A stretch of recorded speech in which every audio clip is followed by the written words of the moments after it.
Iran जंग के नए मरहले में दाखिल होने के इम्कानात बढ़ने लगे। एक जानिब अमेरिका इस जंग से निकलना चाहता है तो दूसरी जानिब इसराइल अमेरिका के बगैर ईरान पर हमले की तैयारियों में मसरूफ़ है। इसराइल ने ईरान में कुछ नए अहदाफ की फहरिस्त तैयार कर ली है, जबकि ईरान ने भी मुंह तोड़ जवाब देने के लिए अपनी तैयारियां मुकम्मल कर ली हैं। इस बारे में अज़हर अली खान से बात करते हैं।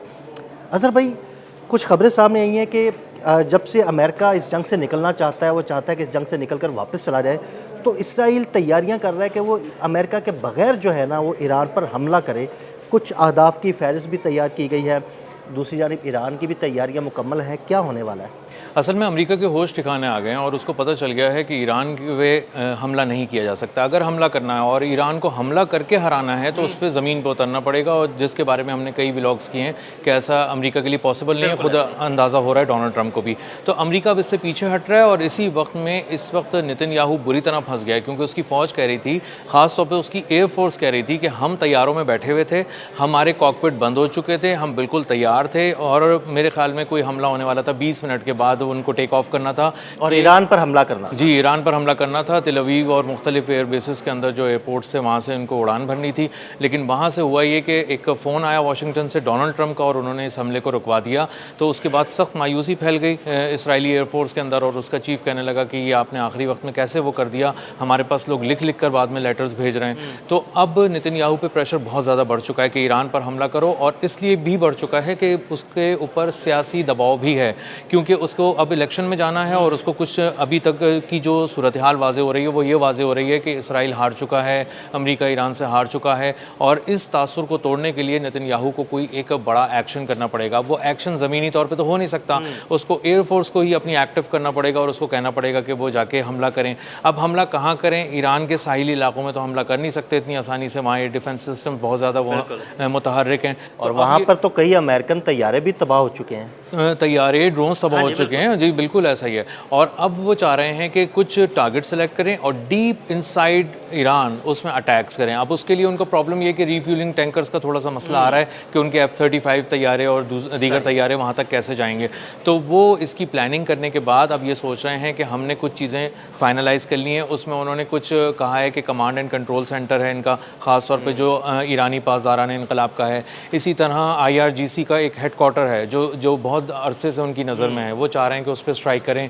इसी तरह एक टावर है जो आबनाए हुर्मुज़ के ऊपर बहुत ज़्यादा उसके ज़रिए कम्युनिकेशन की जाती है, उस टावर को उड़ाने का प्लान कर रहे हैं। तो उन्होंने बहुत सारे की इंफ्रास्ट्रक्चर और की साइट्स को उड़ाने की एक पूरी फहरिस्त तैयार की है और उसी पे हमला करने जा रहे हैं कुछ अरसे के अंदर। इसराइली मीडिया इसको बार बार कोट कर रहा है। अच्छा अज़हर भाई, मुझे आपकी बातों से अंदाज़ा होता है कि शायद वो जल्द ईरान पर कोई हमला करे, लेकिन इससे जुड़े मेरे दो सवालात हैं। क्या माजी करीब में मार खाने के बाद दोबारा इसराइल ऐसी हरकत करेगा? और अगर इसराइल ने ऐसी हरकत की तो जो ईरान का मुंह तोड़ जवाब होगा, मुझे लगता है कि पहले से भी ज़्यादा सख्त होगा। तो क्या वो इसराइल को नेस्तो नाबूद नहीं कर देगा? देखिए, आइडियली अगर हम देखें तो इसराइल को समझ में आ गई है ये बेवकूफ़ी का काम है कि अगर वो हमला करता है, लेकिन वो हमला क्यों करना चाह रहा है और इसराइली मीडिया इसको क्यों कोट कर रहा है? उसकी वजह ये कि इलेक्शंस आने वाले हैं, नेतन्याहू पे बहुत ज़्यादा प्रेशर है। उसकी फ़ौज भी अब डिवाइड होना शुरू हो गई है, क्योंकि वो लबनान के अंदर भी गए थे इसीलिए कि वो वहाँ पर जाके कब्जा कर लेंगे। लेकिन अब वहाँ पर लबनान में भी उनको काफ़ी मार पड़ी है। मार भी पड़ी है और सियासी तौर पे भी उनको रोका जा रहा है। मतलब बातचीत हो रही है ना उनकी गवर्नमेंट के साथ कि वो आप पीछे हटना शुरू करें। तो अब उसकी फ़ौज को समझ में नहीं आ रहा, उनको एक के बाद एक सेटबैक्स का सामना करना पड़ रहा है।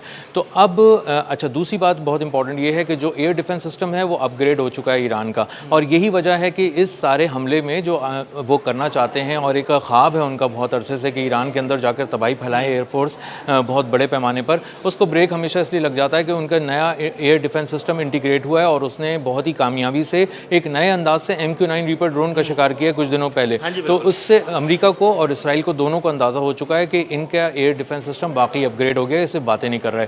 अब मामला ये है कि ये अंदर जाकर हमला करेंगे, ये किसी दबाव की सूरत में तो हो सकता है कि जाएँ वहाँ पर हमला करने की कोशिश करें और किसी तरह से कोई एक ऐसा तासुर पैदा करने की कोशिश करें कि हम कामयाब हो रहे हैं इस जंग के अंदर, हमने बड़ा नुकसान पहुँचाया। लेकिन ईरान की तैयारी गैर मामूली है, ऐसा कोई सरप्राइज़ नहीं है ये जो इसराइल करने जा रहा है। ईरान इसके लिए तैयार है, ईरान को अंदाज़ा है कि ये आ सकते हैं। ये शरारती लोग हैं और ये कहीं ना कहीं आकर हमला कर सकते हैं। उसके लिए ईरान ने 2 काम किए हैं, तो अपने एयर डिफेंस सिस्टम को मजबूत किया और दूसरी बात ये कि उन्होंने एक लिस्ट है जो उन्होंने जारी भी की और उसको इंग्लिश मीडिया के ज़रिए भी सामने आए सारी चीज़ें। तो वहाँ से पता चला कि उन्होंने कुछ की इंफ्रास्ट्रक्चर्स की एक लिस्ट बनाई है जो इसराइल के अंदर है, और अगर इसराइल ने किसी तरह यहाँ हमला किया तो एरियल अटैक तो शायद ईरान उस तरह से नहीं कर सकेगा, लेकिन उसके बाद जो बम्बार्डमेंट शुरू होगी, जो मिसाइल अटैक्स होंगे और जो नए किस्म के मिसाइल नई टेक्नोलॉजी के ज़रिए हमला किया जाएगा वो बहुत ही कारी होगा। और उसकी एक लिस्ट है जिसके अंदर कुछ बंदरगाहें भी शामिल हो सकती हैं, जिसके अंदर कुछ पानी का इंफ्रास्ट्रक्चर भी हो सकता है, तेल के हवाले से भी स्टोरेज फैसिलिटीज़ भी, ऑयल रिफाइनरीज भी हो सकती हैं, और 1-2 और ऐसे कोऑर्डिनेट्स भी शेयर किए गए हैं जो इंतहाई हसास नौइयत के हैं। यानी अगर इसराइल ने कुछ अहदाफ तय किए हैं जिन्हें ईरान के अंदर निशाना बनाया जाना है, तो ईरान ने भी अपनी एक फहरिस्त तैयार कर ली है कि इसराइल में किन अहदाफ को निशाना बनाया जाना है। जी बिल्कुल ऐसा ही है, और ईरान के अहदाफ जो हैं वो उसके बहुत बड़े मुल्क में मुख्तलिफ जगह पर फैले हुए हैं, लेकिन इसराइल के अंदर अगर आपको बहुत बड़े पैमाने पर नुकसान पहुँचाना है तो आप सबको छोड़ के अगर सिर्फ तेल अवीव और उसकी सबर्ब्स को ही ले लें तो वहाँ पर भी आप बहुत बड़े पैमाने पर तबाही फैला सकते हैं। तो ईरान को एक छोटे से नुक्ते के इर्द गिर्द तबाही फैलानी है,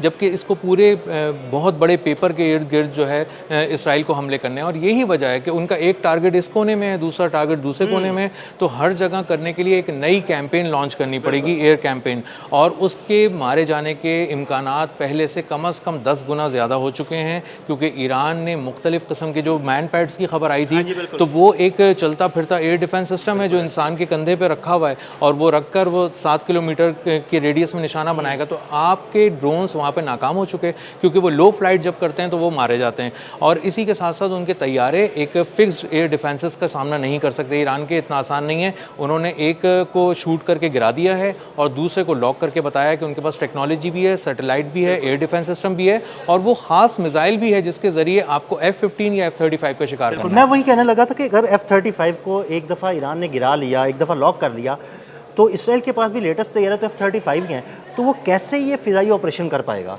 वो असल में सोच रहा है कि कोई ऐसी उसको कॉरिडोर मिले जिसके ज़रिए वो महफूज राहदारी से अंदर घुसे और एक महदूद सा ऑपरेशन करके वापस आए। उसे तासुर चाहिए, उसको कामयाबी नहीं चाहिए, उसको कामयाबी का तासुर चाहिए। नेतन्याहू को कोई एक वैलिडेशन चाहिए कि हाँ ये देखो ये 2 तस्वीरें हैं जो हमने वो चीज़ें तबाह कर दी हैं, ये कुछ कोऑर्डिनेट्स पे ये सैटेलाइट तस्वीरें जहाँ हमने नुकसान पहुँचाया है।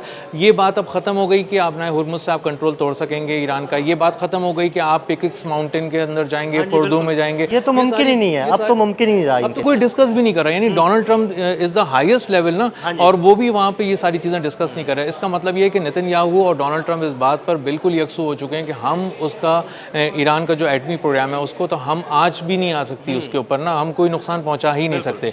तो अब हम छोटे मोटे कोई आदाब उड़ा के हम कहें कि ये कुछ बड़ी कामयाबी है, और नेतन्याहू इसलिए भी ज़्यादा परेशान है, उसके इलेक्शन सर पर हैं और वो बुरी तरह उसकी मईशत तबाह हो चुकी है, सिफारतकारी उसकी बुरी तरह तबाह हो चुकी है, उसका जो मकबूलियत का ग्राफ है वो 92% से भी ज़्यादा गैर मकबूल वो हो चुका है।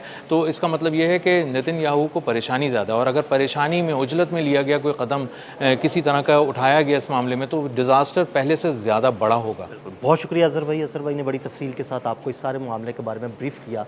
मज़ीद अपडेट्स के लिए हमें फॉलो करते रहें। अदील अहमद और अज़हर अली खान को इजाज़त दीजिएगा। अल्लाह हाफ़िज़।